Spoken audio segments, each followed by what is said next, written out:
My name is Sylvia. I am a 38-year-old housewife working part-time. My only daughter, Melody, graduated from college last year and moved out. So now, I live with my 50-year-old husband, Victor. Now that I've finished raising Melody, I have a little more time on my hands these days. But then, my life took an unexpected turn. My husband and I met on a blind date. We liked each other from the first day. Things went quickly and we got married. Soon, we were blessed with a daughter. Even though it was my first time raising a child, I was determined to do my best for her. I quit my job at the same time as her birth and became a stay-at-home mom. I did all the housework and childcare by myself. My husband was not at all supportive. If he finished work early, he would go out for drinking, and on his days off, he would go out for fun. If not, he just sits around in his room doing nothing. And yet, he had this kind of attitude towards me. Housewives are easy, you know. You can enjoy yourself and live for free. He's so out of touch with the times. I've thought about divorcing him, of course. But I didn't want to divorce him just because he was uncooperative and had a nasty tongue. Besides, it would be better for my daughter if both parents were together. So I changed my point of view a little. I would raise my daughter on my own without relying on my husband. He's only good for bringing in the paycheck. And that worked for a while. But when my daughter started middle school, my husband started taking money out of the house. I have to pay for company equipment. I have to pay for business entertainment. Under the guise of that, he often took a large amount of money from me. Naturally, the family finances were strained. So I started working part-time to help out. Still, my husband complains to me about anything. Don't try to talk to me about work. You're just a part-timer. What kind of work can a woman do? It's just as easy as playing. He said things like this to me. He probably has no respect for women in general. I didn't outwardly oppose it, but I was going to pay him back someday. Late one winter night, the house phone rang. I picked up the phone to find it was my uncle, my mother's brother. He told me that my mother had been rushed to the hospital by ambulance and was in critical condition. He gave me the name of the hospital, and I got ready to go. I woke up my sleeping husband. I begged my reluctant husband to get a car, and we drove to the hospital. My mother had been living alone since my father passed away a few years before. My father was a big, strong, and reliable man. I loved my mother, who smiled peacefully next to him. My father died after several years of illness. But even after my father's death, I could always see my father next to my mother, who lived modestly, to listen to my worries about my husband's words and actions. I can't believe my mother might be gone soon.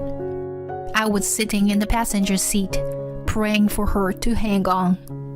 When we arrived at her hospital room, my uncle and some other relatives were there. According to what I heard, my mother suddenly woke up in the middle of the night with chest pains. Unable to decide whether to call an ambulance or not, she called my uncle. She finally called an ambulance after my uncle strongly advised her to do so. My uncle, who lived nearby, immediately went to my mother's house. He also accompanied my mother to the emergency room. He called me as soon as he found out where they were taking her. I can never thank my uncle enough. My mother, lying in bed, was already unconscious. I could not speak to her, but I called out to her. The doctor who examined my mother told me that it would be a while before she would be in a critical situation again. My relatives and I called out to her and encouraged her. Then, we all started talking about arrangements that would need to be made. Suddenly, I heard a voice complaining. It's finally over. You called me up in the middle of the night and then wasted my time. Hey, let's go home. It was my husband's voice. He was sitting in a chair in the corner of the room, showing his frustration. I was so preoccupied with my mother that I forgot he was there. Go ahead. Please go home without me. Although my mother is not conscious, it is possible that she can hear my husband's voice. If he keeps saying any more nasty words, I want him to get the hell out of there. Then my husband sighed, exaggeratedly, and said, She made me waste my time for what? She doesn't even have much money to leave. Well, she was a useless old hag until the very end, wasn't she? After he left, everyone was concerned and worried about me. I took a deep breath, calmed down, and told them, Thanks, I'm alright. Don't worry, I've decided to divorce him. I returned home just as my husband left for work, and I immediately packed a box of clothes for immediate needs. I made a delivery to my uncle's house and left home with my personal belongings. To tell the truth, I had been secretly planning to divorce my husband when he reached retirement age in a few years. But my husband's comment at the hospital made me decide to accelerate the schedule. I can't live under the same roof as a person who insults my mother like that. I took a room at a business hotel for the time being. Then, I contacted the lawyer I had been consulting for some time. That night, I received a call on my cell phone from my husband. Hey, why aren't you home? Your mom's still in the hospital, right? You don't have to take care of her, do you? I mean, the funeral's not even here yet, is it? Why don't you come home and cook dinner? Please leave me alone. I won't come home anymore. Victor, I'm divorcing you. Hearing that, my husband snickered. Huh? If you can do it, do it. You're just a housewife with a part-time job. And he hung up the phone. A few days later, however, he called again. He was a completely different man. What is this? What are these divorce papers and alimony demands? His voice was filled with impatience. Contrary to my husband, I was calm. I told you. I said I will divorce you. And the alimony is justified for the mental anguish I've suffered from you. What? What are you talking about? I've been through those horrible things you've ever said to me. I documented it in my diary and on my blog. My lawyer said that would be good evidence. What? Evidence? I guess he had no idea that I was working toward a divorce behind his back. Anyway, any further communications about the divorce would have to come through the lawyer. That was all I said and hung up the phone. A short time later, my husband and I finalized the divorce. Our savings of $200,000 will be divided among us.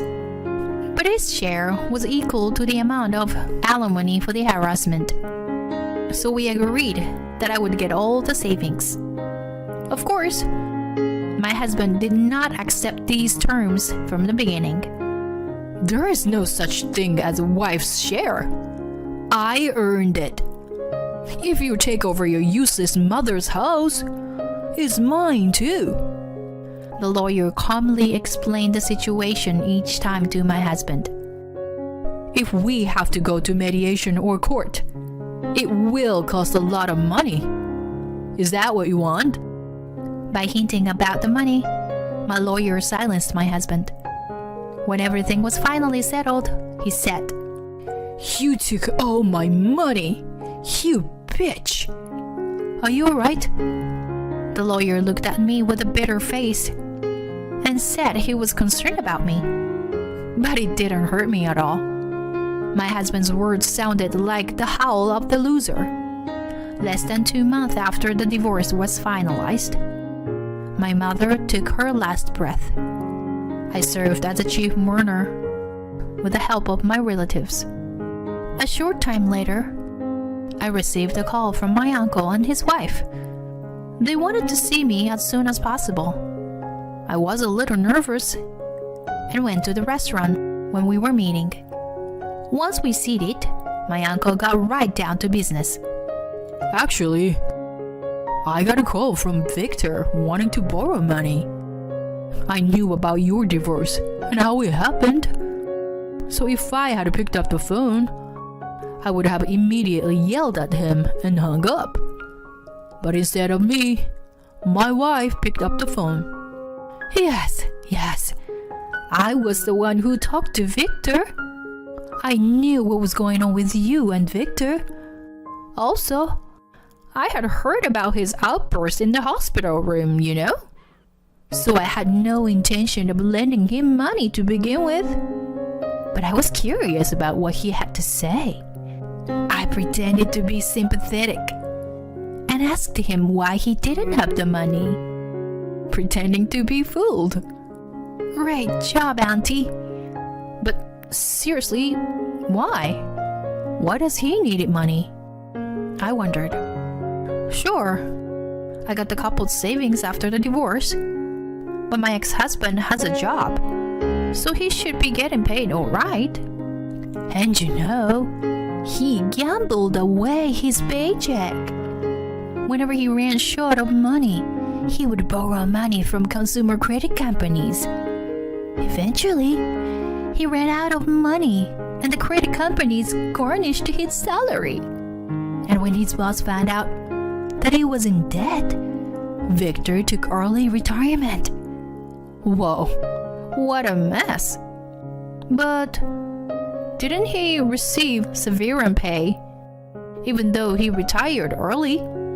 Well, what is it? I guess it's called an advance payment system, isn't it? It was added to his salary and bonus a long time ago. Moreover, the severance pay he received in advance was based on the amount he would have received if he worked until retirement. But Victor retired early, so he had to pay the difference when he quit. He couldn't borrow any more money from consumer loans, and he can't find a job. So that was the reason for his financial trouble. I didn't know he was taking advantage of the advance payment plan. I vaguely remember that he stopped showing me his pay stubs at some point. I'm sure that was when he started using that advanced payment system. So, after listening to what he had to say, I said to him, "Oh my gosh, let me talk to my husband about it." And hung up the phone, you know? My aunt laughed like she was entertained. Later, I found out that my ex-husband had called not only my uncle, but also all my relatives and asked them to lend him money. How could any of my relatives lend money to him? Even the people who came to the wake and the farewell ceremony knew about his outburst at the hospital. I have no sympathy for my ex-husband. I guess he ran out of people to turn to. One day, an unknown number called my cell phone. "Hey, it's been a while. How's things?" That was my ex-husband. A voice like I'd never heard when we were married. I got goosebumps from the sound of his sticky voice. "I went to see your mom's house. They're doing construction. Are you going to live in it after the renovation?" "No, I'm renting it out. To tell you the truth, I would have lived there myself. But my ex-husband knew where it was, and I thought it would be dangerous, so I decided not to. I don't even want to give him the whole backstory. Then, where do you live now? I would never tell you. Well, it's a condo with a concierge at the entrance where you can't just walk in. What? A condo? My ex-husband is speechless with surprise. No wonder. I inherited a fortune from my mother that was way out of proportion to the alimony I received. The story goes back to when my father passed away a few years ago. He was a tax accountant, and during his illness, he asked a colleague in his profession to take care of my mother and my inheritance. I was already concerned about my ex-husband's money management when my father died. So, I had offered to disinherit. My mother inherited my father's huge estate without my ex-husband's knowledge. Back then, when my ex-husband asked about my father's inheritance, I lied to him. I told him that my father's inheritance was negative because of the mortgage on the house, so I renounced it. My ex-husband seemed to be easily conceived and didn't ask me about the inheritance anymore. And now I have inherited everything my father left from my mother. Even if my ex-husband tried to touch it, it's safe because we are divorced. My mother was a modest woman who liked to wear a simple, high-quality cloth that lasted a long time.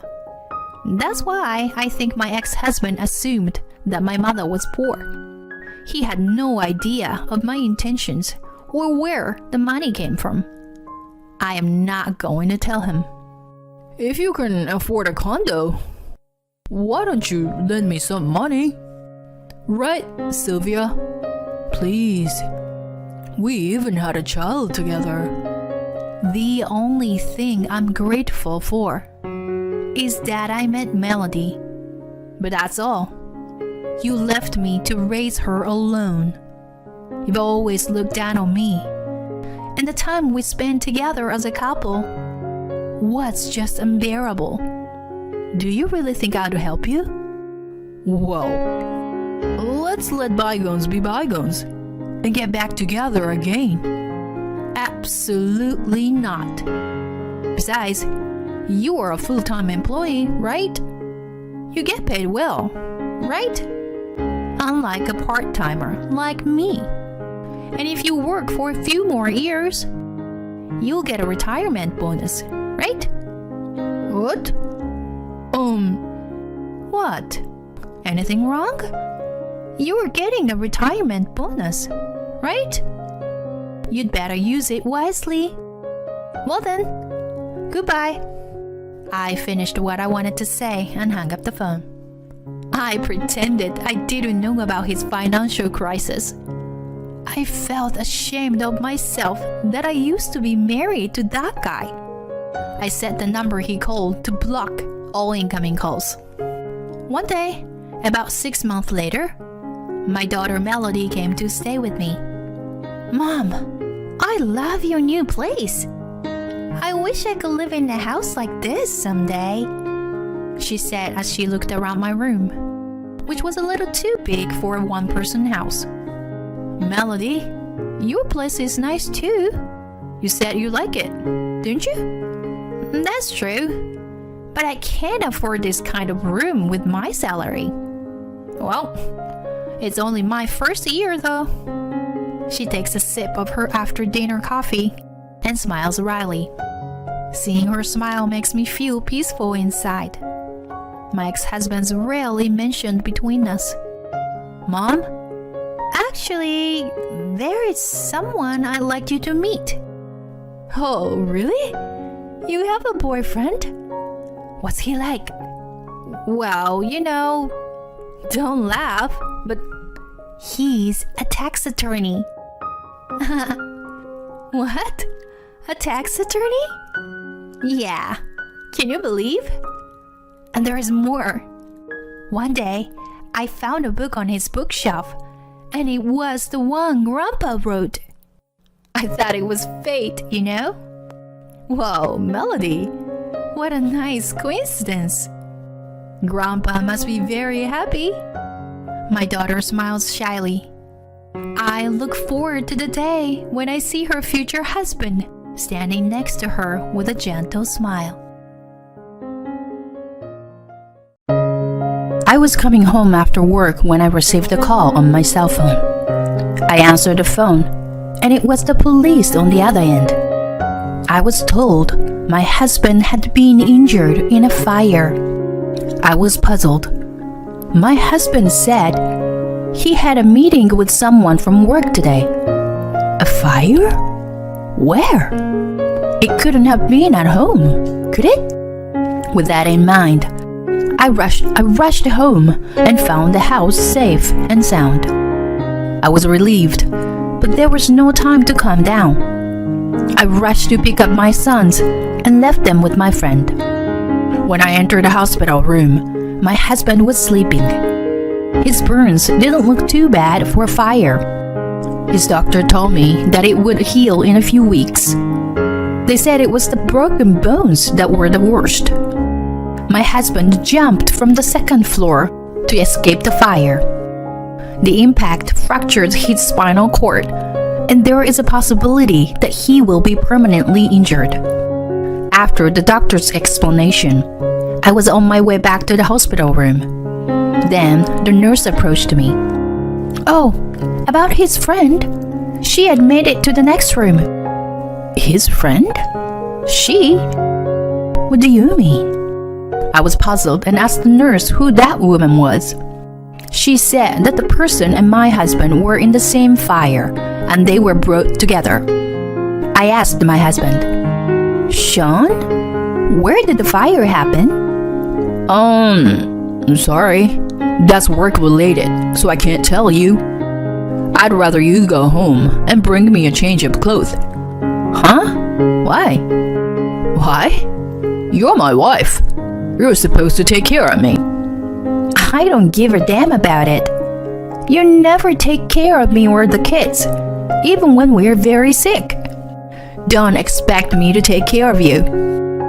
While my husband was talking about this kind of nonsense, the door to the hospital room opened. I was a little confused when someone I knew walked in. My name is Jane. My husband Sean and I have 2 sons, aged 3 and 5. I am 34 years old and have been working for the company I joined when I was 22 years old.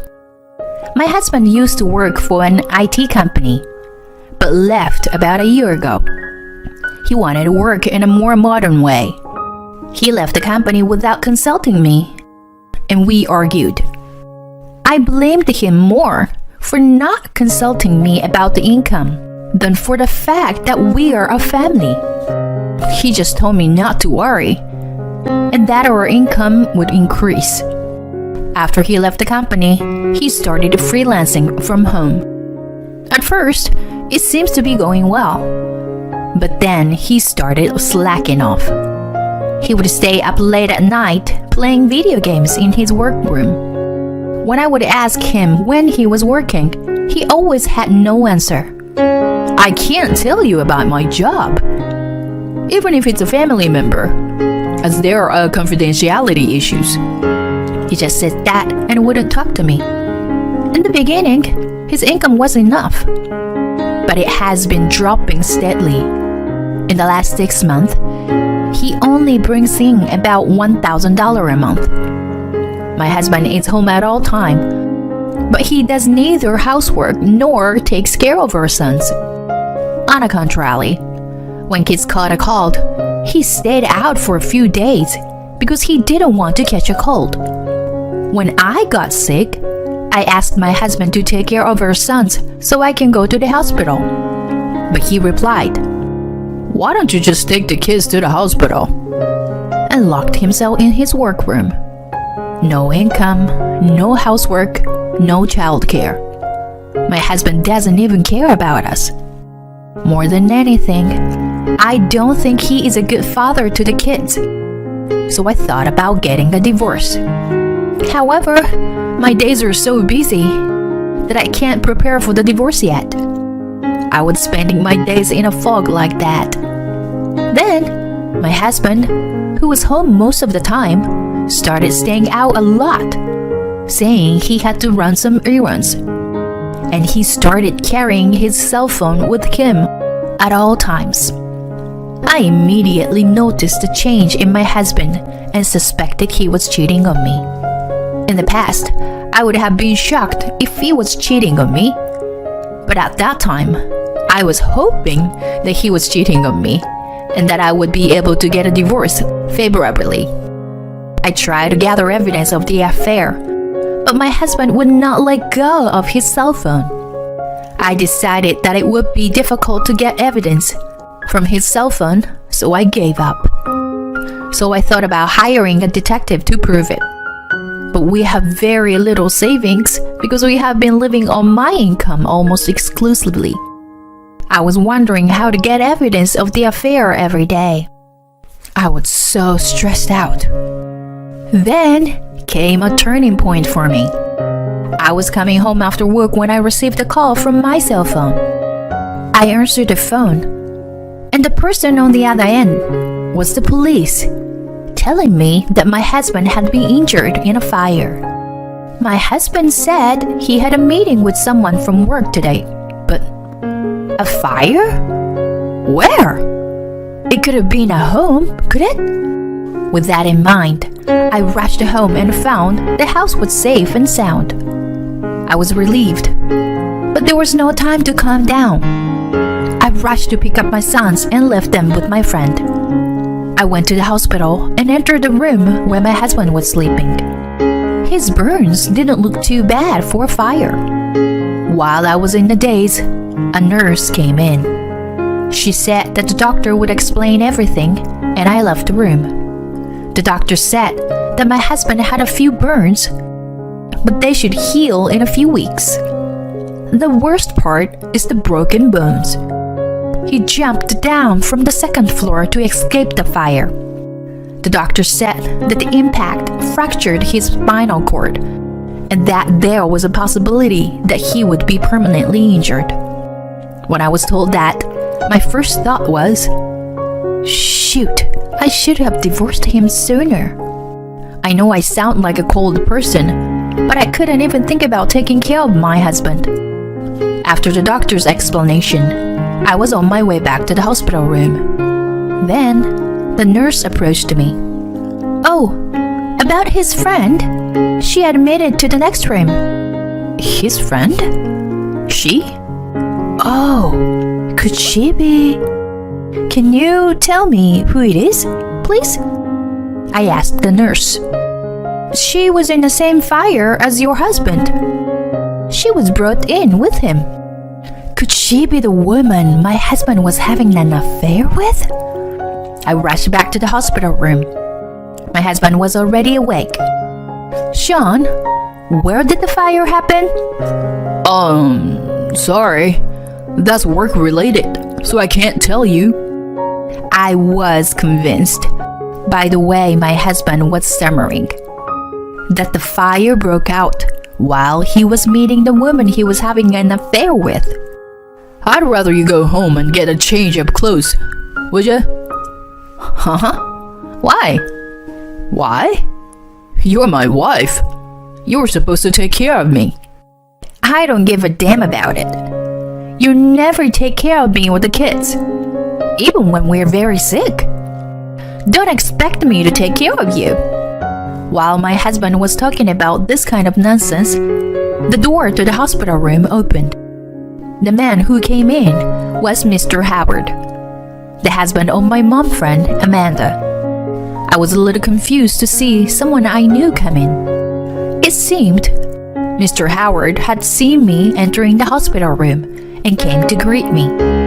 Yes, it was Amanda, one of my mom friends, who was admitted to the next hospital room. I looked at my husband in surprise, and his face turned completely pale. He looked away from me. So, that's what it is. my husband was having an affair with Amanda. I was speechless. Amanda was a good friend of mine ever since our kids started to go to the same kindergarten. She even came to our house with her kids. I introduced her to my husband at the time, so my husband must have known that she was my friend. I told Amanda that my husband had been cold lately and that I suspected him of cheating on me. She had a serious look on her face, nodding her head and listening to me. What the hell was she thinking? Was she going to figure out how much I knew about the affair? I suppressed my desire to beat my husband and Amanda up and question them right there. Instead, I greeted Mr. Howard. You must be Amanda's husband, right? Your wife has always been a great friend to me. Oh, yes. I'm sorry. I'm a little confused here. I just heard that your wife and my husband were in the same fire. My husband won't tell me why the fire happened, and do you know anything about this? Asked Mr. Howard. Then he glanced at my husband and said to me, So, your husband was also in the fire, right? My apology. The fire happened in my house. What? Really? Was that your house? I had no idea my husband was there. When I looked back at my husband, he hid under the covers. Well, Jane, I think I need to talk to you. Do you have a few minutes? Yes, I was gonna ask you the same. I had a pretty good idea of what Mr. Howard was going to talk about. We went to a cafe near the hospital. He told me that he was gathering evidence. One day, he had looked inside Amanda's cell phone and found something. There was a picture of her and my husband, looking like they were in love. Mr. Howard said that he had also asked the private detective to keep an eye on Amanda and collect further photos of the affair. I also told Mr. Howard that I had suspected that my husband was cheating on me for a long time, and I had no idea who his affair partner was. When I told Mr. Howard that I was going to divorce my husband, he agreed to help me. 2 days later, Mr. Howard and I headed for the hospital together. My husband and Amanda were still in the next room to each other. But Amanda came to my husband's hospital room as if she thought nothing had been discovered. Thank God, Amanda! You look well. I came to see you the day before yesterday, but you were on the bed rest, so I couldn't talk to you. How do you feel? Are you alright? Yes, I'm okay. I broke my shoulder, so I have to rest for a while though. Yeah, that's tough. I hope it heals quickly. You'll need money from now on, right? Huh? Well, yeah. The kids are still small, so... That's right. You have to pay child support, right? Get well soon, Amanda. Good luck with the job hunting, too. Amanda didn't know what I was talking about and was confused. Hey, what are you talking about? I hope you brought my change of clothes, did you? Of course, I didn't. What? You're really useless. Didn't I tell you the other day I wouldn't take care of you anymore? I brought you this today. Saying that, I took the divorce papers out of my bag. Huh? Are you divorcing me? Are you abandoning your husband because I might be permanently injured? No, it wasn't because of the injury. The day you were taken to the hospital, you said you had a business meeting. Then, why were you at Amanda's house? That's because, well, you know, I only didn't tell you. But Amanda is one of my business associates. We were discussing things at their house. and the fire happened. That's all. Are you that stupid that kind of excuse would work? I already know about the relationship between you and Amanda. No matter how many excuses you make, you'll just look ridiculous. My husband became upset and started to talk back at me. Shut your mouth. Don't make a fuss over just one affair. Besides, what are you going to do after the divorce? Can you raise 2 kids by yourself? Of course I can, and I will. I've been raising them by myself all this time. You've never been there. What? I've been playing with them. Yeah. Maybe a few hours every few months. I'm sure the neighborhood elementary school kids play with them more than you. But what about the money? You need my income, right? Or are you going to put our kids through a tough situation? Well, we'll be totally fine. Life will be much easier without you. Because I won't have any expenses to spend on you.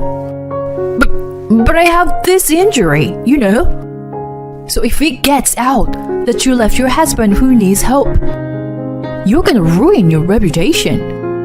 Even if you're going to divorce me, you might as well do it after I'm fully recovered. No. I can't. I can't wait any longer. If anyone should take care of you, you have your girlfriend, haven't you? My husband looked at Amanda. After thinking for a moment, he seemed convinced. If you insist, I understand. I don't need a bitch like you anymore. I'll divorce you then. Hand me the documents. My husband reached out to grab the divorce papers. Stop it! I moved the papers away from him so he wouldn't take them. What? You said you want a divorce. We haven't discussed alimony and child support yet. Are you crazy? Are you gonna take money from an injured man? I need money for hospital bills, physical therapy. Well, good luck with your physical therapy. Because you need to make some money and pay for the alimony. You don't even have any savings, remember? What? You don't have any savings? Amanda's voice came out in surprise. In response to my words, my husband stared at me with a look of disbelief on his face. You told me you had money. You said you were freelancing, so you were making a lot of money. Well, now I just spend it as soon as it comes in. Money accumulates in no time. My husband was desperately trying to make excuses. In reality, his current income is less than $1,000 a month.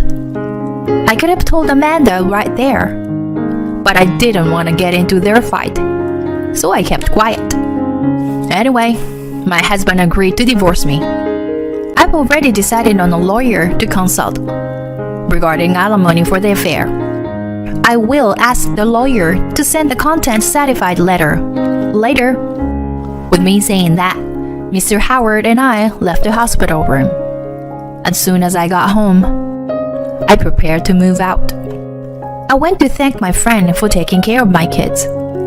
I also told her that I was divorcing my husband because he had been unfaithful to me and that I was planning to move out. I didn't directly tell her that my husband's affair partner was Amanda.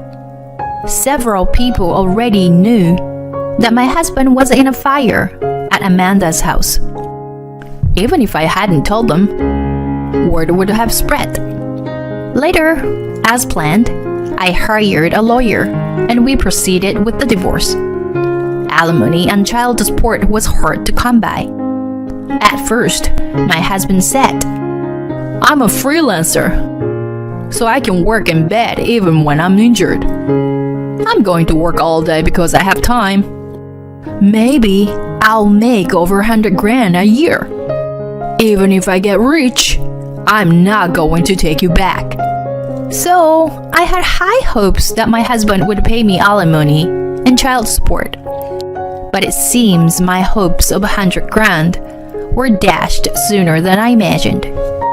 Rather, he stated he refused to pay alimony and child support. From asking for an extension of the payment deadline to ask me to reduce the amount. Finally, he called me directly. Don't you think $50,000 for alimony was too much? I think $5,000 is about right. I'm not saying that I can't make money, you know? If you want money so bad, tell it to the people who never offered me a job. I've told you 1,000 times. You need to talk to my lawyer about the alimony. Don't call me again. With that, I hung up the phone.